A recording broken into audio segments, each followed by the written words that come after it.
요즘 들에 다니다 보면 이제 무언가를 자꾸 심는 계절이다. 고구마 순도 심는 거 보고요. 고추 모종도 심는 걸 보고, 또 논에 벼 묘종도 요즘 이렇게 키우더라고요. 근데 곳곳에 이제 봄에 무언가를 심는 계절이구나라는 걸 느끼게 됩니다. 근데 심을 때 중요한 것은 밭입니다. 심는 밭이 옥토가 되고 토질이 아주 좋으면 무엇을 심어도 잘 심기고 또 잘 자라게 되는 것입니다. 씨도 중요하지만 밭이 중요하다는 사실을 농사를 짓는 분들은 경험하게 되는 것입니다. 오늘 모세가 아론을 통해서 지팡이로 나일강을 쳤습니다. 저 나일강이 전부 피로 바뀌었습니다. 저건 하나님의 역사입니다. 나일강이 어떻게 저렇게 피로 바뀔 수 있습니까? 여러분, 저 피로 바뀌는 저 나일강, 물고기가 떼죽음을 당했습니다. 여러분, 물의 화학기호와 피의 화학기호는 달라요. 물은 H2O인데 피는 화학기호가 제가 세알라 보니까 24가지더라고요. 24개. 그러니 저게 화학적 변화가 일어났다는 거거든요. 그러니까 물고기들이 수소독의 산소에다가 그 산소를 마셔야 되는데 떼죽음을 당하는 거죠. 그리고 악취가 났습니다. 자, 저렇게 나일강이 피로 바뀌고 하나님의 말씀이 모세를 통해 임했습니다. 능력과 말씀이 같이 왔어요. 이건 굉장한 말씀인 겁니다. 표적과 기적이 눈앞에 펼쳐지면서 말씀이 왔어요. 그런데 바로는 그 말씀을 받아들이지 않아요. 그 이유는 마음이 완항해서 그렇다는 거예요. 아니, 능력과 더불어 강력한 말씀이 왔는데 이 마음이 완악하니까 말씀을 받지 못하는 거예요. 여러분, 인간이 죄로 타락한 이후에 바뀐 게 뭐냐면 마음이 바뀐 거예요. 죄로 타락 전에는 하나님이 무슨 말씀이든 아멘으로 마음으로 다 받았어요. 죄로 타락한 이후에는 하나님이 어떤 말씀을 하든 마음으로 받지를 않아요. 인간의 마음밭이 그냥 땅에만 가시와 엉겅지가 난 게 아니고 인간의 마음밭도 가시와 엉겅지가 나가지고 인간의 마음밭도 망가졌어요. 그래서 하나님의 말씀이 마음에 심기지 않는 거예요. 바로의 마음이 완악해요. 하나님의 말씀을 받지를 않아요. 여러분, 이 바로의 완악한 마음, 이 완악한 마음을 길가와 같은 마음밭이라고 말씀하신 분이 예수님이세요. 여러분, 이 출애굽기는 모세오경이고 모세오경은 나에 대한 기록이라고 예수님은 요한복음 5장 46절에 분명히 말씀하셨어요. 능력과 말씀이 함께 오는데도 그걸 받지 않는 바로의 마음은 완악하다고 말씀하신 분이 누굴까요? 그것은 이 땅에 육신으로 오셔서 말씀을 받는 4가지 마음밭이 있는데 길가와 같은 마음밭은 말씀이 씨가 떨어져도 들어가지가 않는 마음이라고 했어요. 그리고 돌짝밭은 조금 받았다가 말씀물에 환난과 시련이 오면 나가자 빠지는 거고, 가시밭은 재리, 염려, 욕심으로 열매를 못 맺는 거고, 그 말씀을 받는 마음 자태에 대해서 아주 구체적으로 말씀해 주신 분이 예수님이세요. 여러분, 예수님은 누구신가요? 예수님은 육체만 만든 게 아니고 우리 마음까지 만드신 분이에요. 자, 시편 33편 15절 다 같이 읽어봅니다. 시작. 그는 그들 모두의 마음을 지으시며 그들이 하는 일을 굽어 살피시는도다. 그는, 하나님은 인간의 모든 마음을 지으신 분이라는 거예요. 마음이 저절로 생긴 게 아니에요. 마음도 하나님의 창조의 작품이에요. 하나님이 사람의 육체 덩어리만 만든 게 아니고 그 속에 있는 마음도 예수님께서 만드셨어요. 마음은 사실은 우리 게 아니에요. 예수님이 만드신 창조 작품이 마음이에요. 아멘. 그래서 이 마음을 그분이 만드셨기 때문에 그분은 마음을 언제든지 새 마음으로 바꿀 수도 있고 굳은 마음을 부드러운 마음으로 만들 수 있어요. 에스겔 36장 26절 다 같이 한번 읽어봅니다. 시작. 또 새 영을 너희 속에 두고 새 마음을 너희에게 주되 너희 육신에서 굳은 마음을 제하고 부드러운 마음을 줄 것이며, 새 마음을 주실 수도 있고 또 아주 굳은 이 완악한 마음을 부드러운 마음으로도 바꿀 수 있는 분이 마음을 지으신 예수님이 하실 수 있는 일이에요. 여러분이 예수님이 육신으로 이 땅에 오셨죠. 오셔가지고 말씀을 전하시는데 예수님은 계속 와서 지적하는 게 마음을 지적하세요. 당시에 예수님의 말씀을 막 비웃고 비아냥거리고 비판해대고 막 이런 사람들이 종교 지도자들이었지 않습니까? 근데 예수님은 그들의 마음을 얘기해요. 너희 겉은 뻔질하지만 너희 마음은 아주 악독이 가득하고 아주 음란이 가득하고 너희 마음은 막 더럽고 추하다고 예수님은 마음을 얘기해요. 근데 그들은 마음을 예수님이 그렇게 지적하는데 마음을 보지 않고 말씀을 가지고 예수님한테 따져요.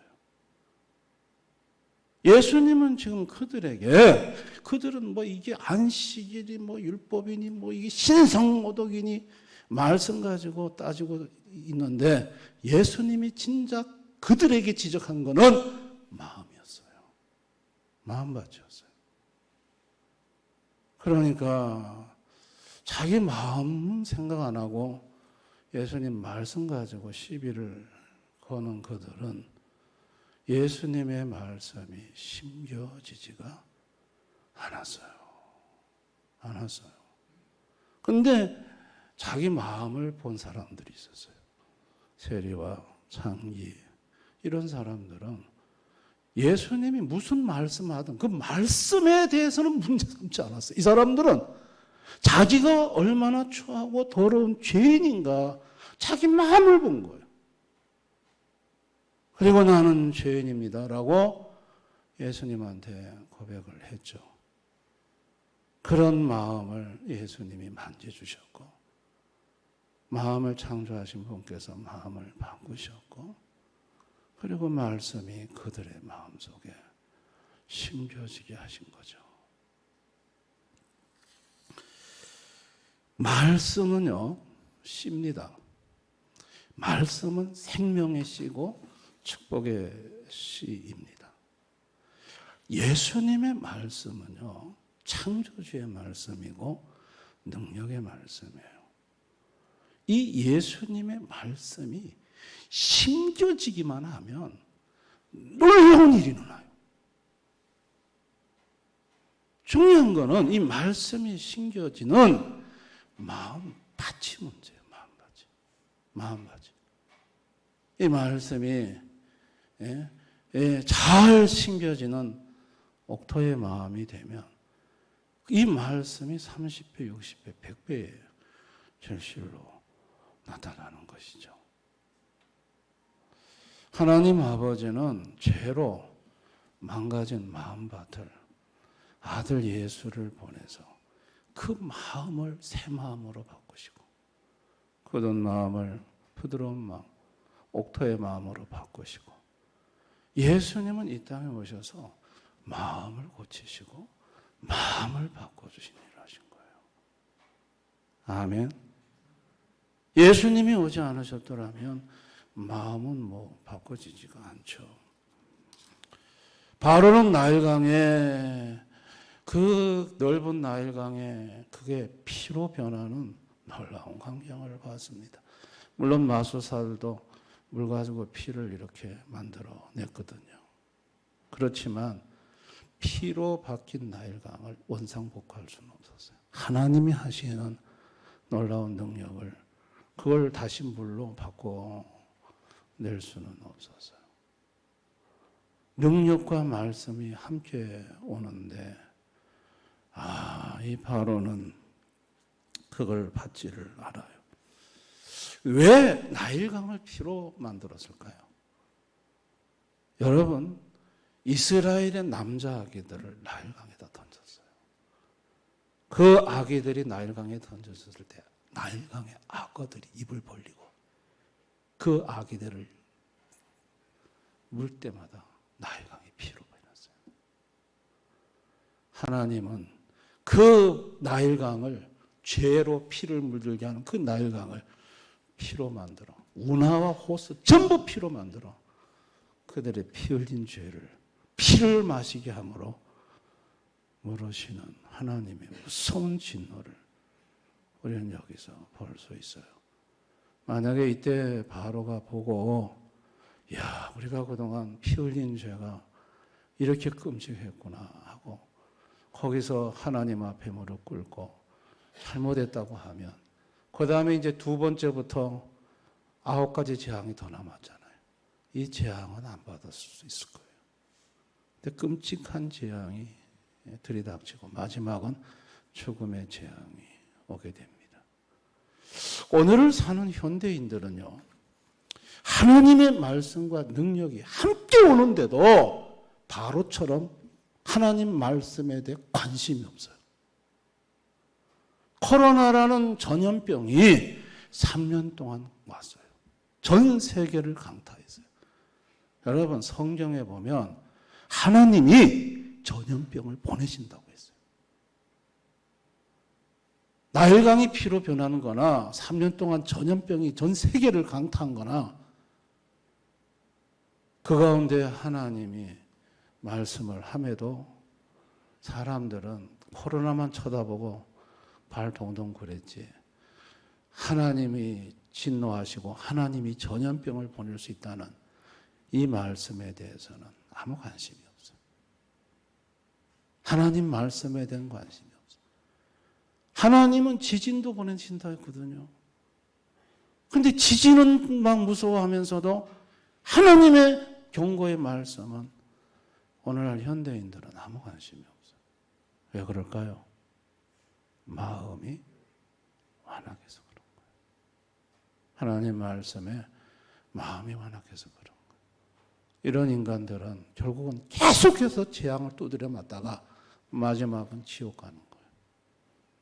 이런 인생들은 예수님 앞에 와서 그 마음이 바뀌어야 될 줄을 믿습니다. 예수님에 의해서 새 마음으로 바뀌고 완악한 마음이 부드러운 마음으로 바뀌고 마음이 바뀌어야 되는 것이죠. 여러분, 성도는 누굽니까? 성도도 마음이 완악한 자죠.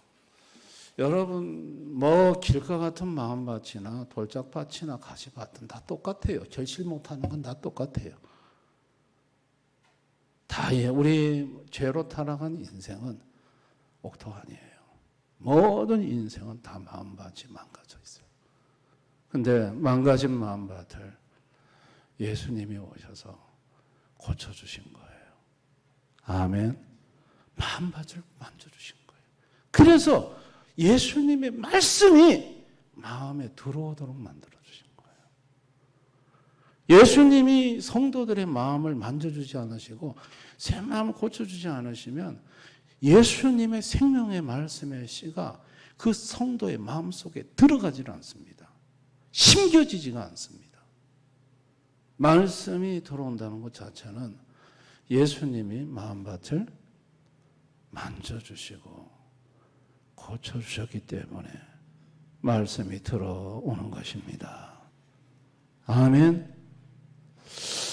우리의 문제는 뭐냐면, 자, 두 가지 문제 중에 하나예요. 말씀이 문제이냐, 내 마음밭이 문제냐. 자, 말씀이 문제일 수 있어요. 그건 목사가 설교를 잘못했을 땐 말씀이 문제일 수 있어요. 여러분, 성경의 말씀이 성경적으로 전해진다. 무엇으로 검증하죠?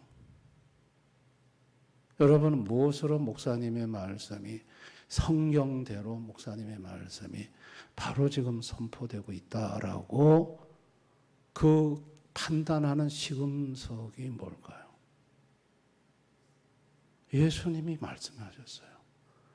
이 성경은 나에 대해서 증거하는 거라고 했어요. 모든 성경은 예수님에 대해서 증거하는 거라고 했어요. 아멘. 구약의 어떤 성경이든 어떤 말씀이든 그 말씀이 예수님에 대해서 논증을 한다면 그건 바로 전해지는 거예요. 구약에 있는 성경 말씀이 거기에는 예수란 말이 없어요. 그런데 여러분들이 그 말씀을 증명해 나가는 목사의 설교를 들으면서 그렇네. 그렇네. 그렇게 말이 되네. 그렇게 증명이 되네. 그러면서 예수님이 제시가 된다면 그 말씀은 예수님이 말씀한 대로 예수에 대한 말씀으로 그대로 전해지는 줄을 믿으시기 바랍니다. 아멘. 근데 예수님에 대해서 증거한다는 성경을 가지고 무슨 정치나 개통 철학이나 윤리나 사업 성공이나 이런 쪽으로 풀어낸다면 예수님께서 그거 아니다. 성경은 나에 대해서 증거하는 책이라고 했는데 왜 엉뚱하게 그렇게 결론을 내느냐? 여러분, 그거는 말씀 자체가 왜곡된 거예요. 아멘. 설교를 해보시는 분들은 하나님의 말씀을 가지고 논리적으로 예수를 증명해낸다는 게 이게 결코 쉬운 작업이 아니라는 걸 알아요. 절대 쉽지가 않습니다. 여러분의 말씀이 예수로 여러분이 말씀을 들어볼 때 생뚱맞은 얘기가 아니고 정말 논리적으로 예수가 증거되는 것이 맞다라고 받아들여진다면 말씀은 문제가 없는 거예요. 그 다음에 뭐가 문제죠? 내 마음밭이 문제인 거예요. 내 마음밭이 완악한 거예요. 예수의 말씀이 안 들어오는 거예요. 그러니 그럴 때는 빨리 마음밭을 주님 앞에 나는 죄인입니다라고 고백하고 이 강팍하고 완악한 마음밭을 새롭게 만들어 달라고 규정해 달라고 예수님 앞에 기도해야 되는 거예요. 아멘. 당시 종교 지도자는 말씀을 문제 삼지 말고 예수님은 마음밭을 쳐다보고 마음밭을 기경하라고 예수님은 지적을 했는데 자기 마음밭은 안 쳐다보고 말씀만 가지고 옳으니 그르니 어떠니 저떠니 그것은 결코 예수님 보실 때 그거는 축복의 마음밭이라고 볼 수 없는 것이고 화 있을진저라고 예수님한테 참 무서운 말씀을 들을 수밖에 없는 것이라고 생각합니다. 우리 대안의 모든 성도님들은 설교에 있어서 예수가 증거된다면 그 설교는 문제없는 설교입니다. 아멘. 그렇다면 이제는 뭘 주목해야 되느냐?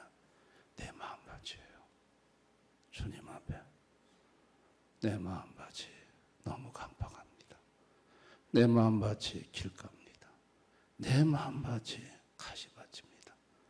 예수님, 내 마음밭을 기경해 주세요. 바꿔주세요. 주님이 여러분의 마음을 바꿀 수 있습니다. 새 마음으로 바꿀 수 있고 여러분의 마음을 부드러운 옥토로 바꿀 수 있어요. 그리고 나면요, 예수님의 말씀이 엄청난 강력한 생명으로 여러분 속에 임합니다. 아멘. 말씀을 듣다가 막 가슴이 뜨거워지고 예수로 충만해지고, 그리고 말씀에 기적이 나타납니다. 믿으시기 바랍니다. 30배, 60배, 100배의 결실이 나타납니다. 그러나 이 마음밭은 기경하지 아니하고 말씀만 그냥 문제 있다고 쳐다보기 시작하면 그 사람은 평생 가도 은혜를 받지 못합니다. 말씀이 한심벼요. 그러면 그게 얼마나 큰 손해입니까? 우리 대안의 모든 성도님들, 주님의 말씀에 예수가 나온다면 아멘으로 받으시고, 그저 나는 죄인입니다, 내 마음을 기경해 달라고 겸손히 기도하셔서 생명의 씨, 축복의 씨, 영생의 신 주님의 말씀이 여러분 마음에 깊이 심겨져서 30배, 60배, 100배의 결실이 있으시기를 주님의 이름으로 축원합니다.